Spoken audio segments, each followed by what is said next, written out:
우한 폐렴이 확산되고 있고 그보다 더 무서운 건 공포감입니다. 특히 세 번째, 네 번째 확진 환자가 국내에서 나왔는데 이분들 공항 검역에서 아무 증상 없었던 분들입니다.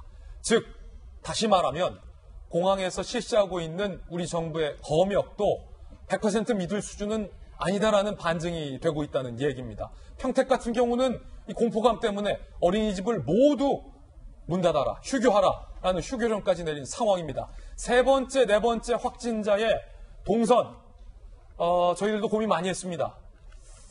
시청자분들, 국민들의 알 권리 차원에서 특히 세 번째 환자의 동선 같은 경우는 공개를 해드리는 게 맞는 것 같습니다. 지금부터 함께 살펴보시죠.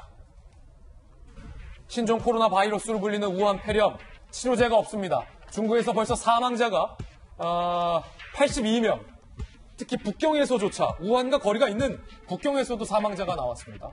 무섭습니다. 전 세계 확진자 수 보시면요, 2,821명, 전파 속도가 사스의 3배, 잠복기 무증상 환자 2명이 우리나라 대한민국에서 공항 검역을 통과했고 5일간 도심을 활보한 것으로 확인이 됐습니다. 국내 확진자는 벌써 4명으로 늘었습니다. 이게 무증상일 때도, 다시 말해서 잠복기일 때도 접촉을 한다면 감염될 수 있다. 중국 당국이 이렇게 밝혔기 때문에 공포감은 극대화되고 있습니다. 3번 확진자의 동선 여러분들 지금부터 공개해드리겠습니다. 참고하시기 바라요. 1월 20일 우한에서 출발, 칭따오, 경유, 8시 40분 인천공항 도착, 경기도 고양시 모친의 자택, 21일 렌터카를 인수해서 고양시에서 분식으로 식사, 일산 롯데마트에 들렸고요. 그랜드백화점 일산점에 방문을 하고 다시 모친의 자택, 그리고 서울 신사동, 강남이죠. 가로수길로 가서 식사를 합니다. 그리고 동행자와 함께 성형외과를 강남에 방문을 하는데 글로비 성형외과입니다. 그리고 호텔 류브라는 곳에서 투숙을 했습니다. 23일 한강에 산책을 했고요. 한강공원 편의점 GS25 한강잠원 1호점에 방문을 했습니다. 그리고 약국을 방문했고 다시 호텔 류브에 투숙을 했습니다.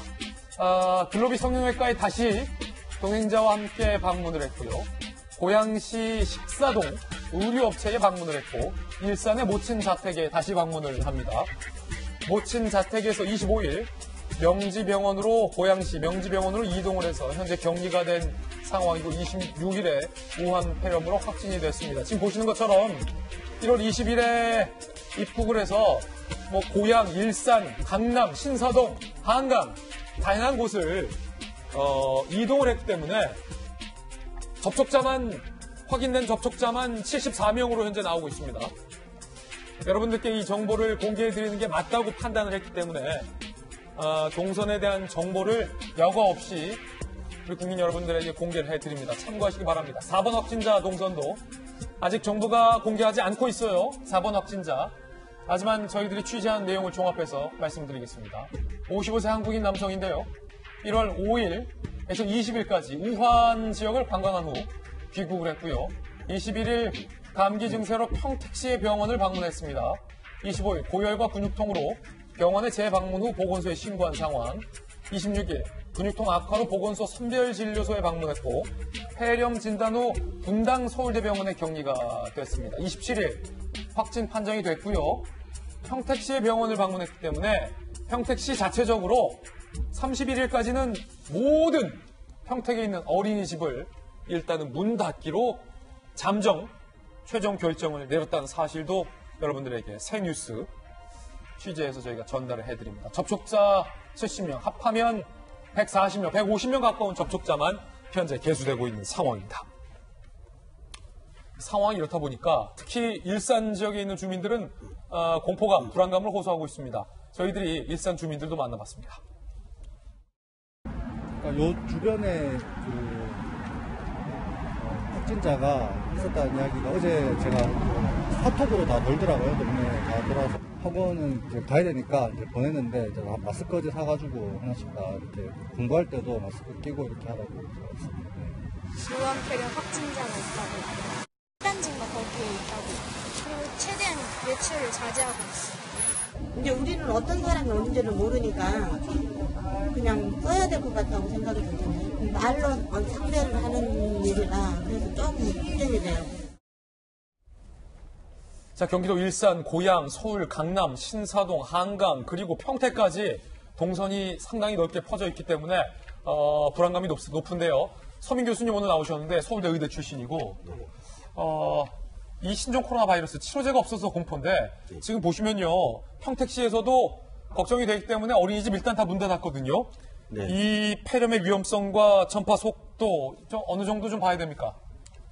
그러니까 원래 이제 이게 가장 완벽한 차단 방법은 우한에서 오는 모든 사람을 갖다 잠복기 기간 2주 동안 격리하는 게 이제 최선의 방법인데, 그렇군요. 근데 그게 이제 불가능하기 때문에 이제 정부가 최소한 이 정도는 했어야 됩니다. 그러니까 우한에서 오신 분들한테 외출 자제 같은 거를 좀 요청을 하고 그래서 좀 돌아다니지 말게 하고, 예. 그리고 열이 나거나 이런 일이 있으면 바로 이제 정부에 연락하고 뭐 정부 기관에 좀 그런 조치가 좀 있었으면 좋았을 텐데 그게 없어서 좀 아쉽고 이제 사람들이 불안감에 이제 떨고 있습니다. 근데 이게 이제 지금까지 전 세계로 봤을 때 2,900명 정도 이제 감염자가 있어요. 그 중에서 한 80명 정도가 이제 사망을 했단 말이죠. 그리고 그러니까 사망률 따지자면 한 3%가 3% 좀 넘는 수준이고, 그러니까 이게 사스나 뭐 메르스 이런 거 30%였지 않습니까?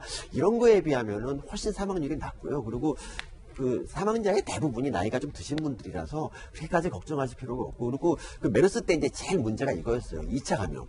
어떤 슈퍼 전파자 한 명이 63명한테 이제 전파를 했던 그런 무서운 일이 있었지 않습니까? 근데 이거는 그거에 비하면은 그렇게까지 2차 감염이 그렇게까지 심각하지 않다. 아직 우리나라에서는 2차 감염자가 없는 상태이기 때문에 너무 이렇게 불안해하지 말 필요가 없다. 그냥 좀 마음 놓고, 그리고 이게 내밀한 접촉으로 감염되는 거지, 뭐 같은 공간에 있었다. 이걸로 감염되는 게 아니기 때문에 하여튼 뭐 열이 나거나 뭐 이러면 바로 병원에 가야겠지만, 그렇지 않을 경우에는 너무 불안해하지 마시고 그냥 정부를 조금 믿고 기다리시면 좋을 것 같습니다. 예, 일단은 그럼에도 불구하고 개인 위생 뭐 이런 거에는 철저하게 신경을 써야 되고, 네. 우한 지역에 갔다 오신 분들은 일단은 자체적으로라도 네. 외출을 자제하는 게 좋다.